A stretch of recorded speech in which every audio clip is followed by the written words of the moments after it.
Hello students, welcome to Gorija classes.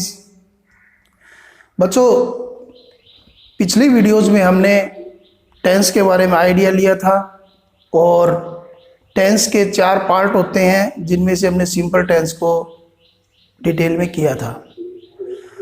आज हम continuous tense को डिटेल में करेंगे। कॉन्टिन्यूस को प्रोग्रेसिव टेंस भी कहते हैं। तो shall we start? Well, let us start. See, continuous tense की पहचान हिंदी में जिन वाक्यों के अंत में रहा है, रहा, रही, रहे, आए, वो सब कंटिन्यूस टेंस होते हैं। अगर इनके साथ है लगा है तो वो प्रेजेंट टेंस है, प्रेजेंट कंटिन्यूस है। अगर रहा के साथ में था, थे, थी लगा हो तो वो पास्ट कंटिन्यूस टेंस होता है। अगर इनके साथ में गा, गे, गी लगा हो तो वो फ्यूचर कंटिन्यूस के वाक्य होते हैं। आगे बढ़ने से पहले कुछ चीजों पर हम ध्यान देना चाहेंगे। बच्चों, वर्ब्स आमतौर पर 3 प्रकार की मानी जाती है, लेकिन एक 4th टाइप की भी वर्ब हम वाक्यों को समझने के लिए मान सकते हैं। जैसे रीड, रेड, रेड, इसके साथ आईएनजी लगा देंगे, इसको V4 मान के चलेंगे, reading. Write, wrote, written, writing. एक चीज और समझनी है बच्चों हमें, बी की वर्ब की जो फर्स्ट फॉर्म होती है, प्रेजेंट फॉर्म होती है, उसको इज MR भी बोलते हैं और इसके पास्ट रूप को वाज वर और पास्ट पार्टिसिपल को बीन, और इसकी वर्ब की 4th फॉर्म बीइंग हो जाएगी।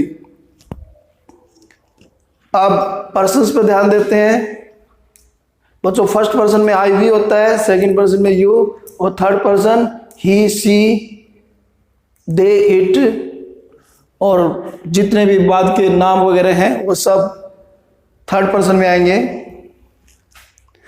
बच्चों, वाक्य 4 प्रकार के होते हैं। अफर्मेटिव मतलब पॉजिटिव, अफर्मेटिव मतलब पॉजिटिव सिंपल वाक्य, नेगेटिव नकारात्मक वाक्य, इंटरोगेटिव प्रश्नात्मक वाक्य, प्रश्नवाचक वाक्य, और 4th प्रकार होती है नेगेटिव एंड इंटरोगेटिव, जो कि नकारात्मक और प्रश्नात्मक वाक्य होते हैं। अब हम सबसे पहले करेंगे प्रेजेंट कॉन्टिन्यूस टेंस। उसकी पहचान है रहा है, रही है, रहे हैं। इसकी अफर्मेटिव वाक्यों को बनाने का स्ट्रक्चर ये रहेगा, फॉर्मेशन सब्जेक्ट प्लस B1। बच्चों, B1 को समझ लो। B1 मैंने बी की पहली फॉर्म मतलब इज MR, इसको इज MR भी बोल सकते हैं, यहां भी एक्सप्लेन कर दिया। बी का मतलब इज MR,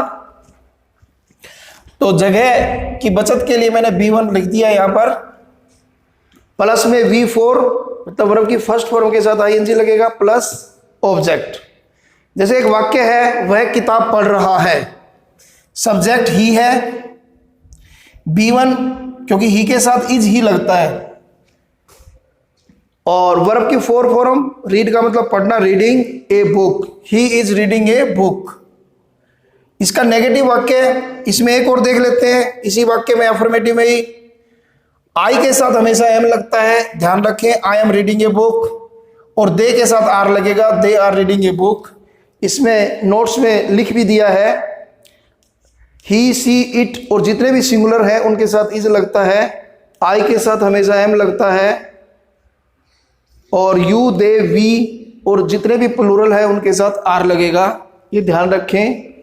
और B1 को भी एक्सप्लेन कर दिया है। B1 का मतलब है इज या एम या फिर आर। बच्चों, इसका नेगेटिव वाक्य करते हैं प्रेजेंट कंटिन्यूअस का। जैसे वाक्य है, वह किताब नहीं पढ़ रहा है, तो इसको बनाने का तरीका ये होगा, सब्जेक्ट प्लस में B1 का मतलब फिर बता रहा हूं इज, एम या फिर आर। इसके बाद जस्ट बाद नोट लगेगा, फिर V4, फिर ऑब्जेक्ट। B1 और V4 के बीच में नोट लगेगा, ध्यान रखें। तो he is not reading a book, I am not reading a book, they are not reading a book. अब इंटेरोगेटिव वाक्य करते हैं। इंटेरोगेटिव प्रश्नवाचक वाक्य, क्या वह किताब पढ़ रहा है? तो बच्चों इसमें जो B1 है वो शुरू में आएगी, मतलब B एक तरह की हेल्पिंग वर्ब है। इज, एम या आर, इन तीनों में से कोई भी हो सकती है, plus subject plus V4 plus object plus question mark, ये बन गया। क्योंकि is he reading a book, एक तरह से हेल्पिंग वर्ब शुरू में लगेगी वाक्य के, और लास्ट में क्वेश्चन मार्क। क्या मैं किताब पढ़ रहा हूं? Am I reading a book. क्या वे किताब पढ़ रहे हैं? Are they reading a book. Question mark लगाना मत भूले।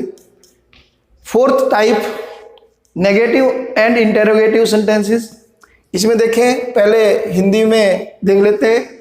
क्या वह किताब नहीं पढ़ रहा है? तो बच्चों इसमें नोट अपनी जगह पे ही रहेगा, सिर्फ हेल्पिंग वर्ब बाहर निकलेगी, शुरू में आ जाएगी। Is he not reading a book. इसी तरह से क्या मैं किताब नहीं पढ़ रहा हूं? Am I not reading a book. क्या वे किताब नहीं पढ़ रहे हैं? Are they not reading a book. अब करते हैं past continuous tense. Past continuous tense की पहचान रहा था, रही थी, रहे थे। इसमें अफर्मेटिव वाक्यों को बनाने का स्ट्रक्चर रहेगा सब्जेक्ट प्लस में B2। बच्चों यहां पर B2 का मतलब है बी की सेकंड फॉर्म। बी की सेकंड फॉर्म जैसे कि यहां भी बता रखा है वाजवर होती है, और यहां नोट्स में भी डाल रखा है।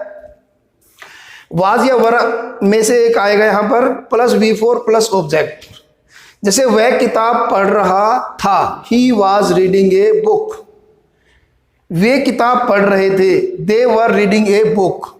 अब ही के साथ बच्चों वाज लगा है और दे के साथ वर लगा है। इसके लिए भी आपको याद रखना पड़ेगा, आई, ही, सी, इट और जितने भी सिंगुलर हो सबके साथ वाज लगेगा। वी, यू, दे और जितने भी प्लूरल हो उनके साथ वर लगेगा, ये ध्यान रखें। अब इसके नेगेटिव वाक्य करते हैं। वह किताब नहीं पढ़ रहा था। तो बच्चों ये जो B2 है हेल्पिंग वर्ब, इसके बाद नोट लगेगा he was not reading a book. वे किताब नहीं पढ़ रहे थे, they were not reading a book. अब हम इसी वाक्यों को इंटेरोगेटिव में करते हैं। इंटेरोगेटिव के अंदर जो हेल्पिंग वर्ब है B2 बच्चों शुरू में आ जाएगी, लास्ट में मार्क ऑफ इंटेरोगेशन आएगा। जैसे वाक्य है, क्या वह किताब पढ़ रहा था? Was he reading a book. क्या वे किताबें पढ़ रहे थे? Were they reading a book. Question mark लगाना मत भूलें। अब करते हैं fourth type, negative and interrogative. बच्चों इसमें जो हेल्पिंग वर्ब शुरू में आ जाएगी, बाकी चीजें एज इट इज रहेंगी। अब वाक्य हिंदी में, क्या वह किताब नहीं पढ़ रहा था?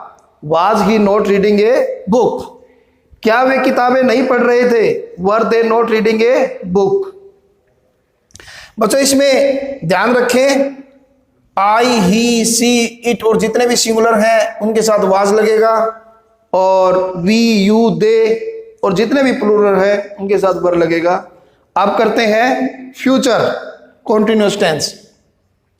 बच्चों इन वाक्यों की पहचान है रहा होगा, रही होगी, रहे होंगे। इसके फ्यूचर कंटिन्यूअस का अफर्मेटिव वाक्य बनाने का तरीका है सब्जेक्ट प्लस में विल या सेल। उसको मैंने शॉर्ट फॉर्म में लिख दिया WS प्लस बी। ये बच्चों बी जो BE फॉर्म है वही आएगा BE plus V4 plus object.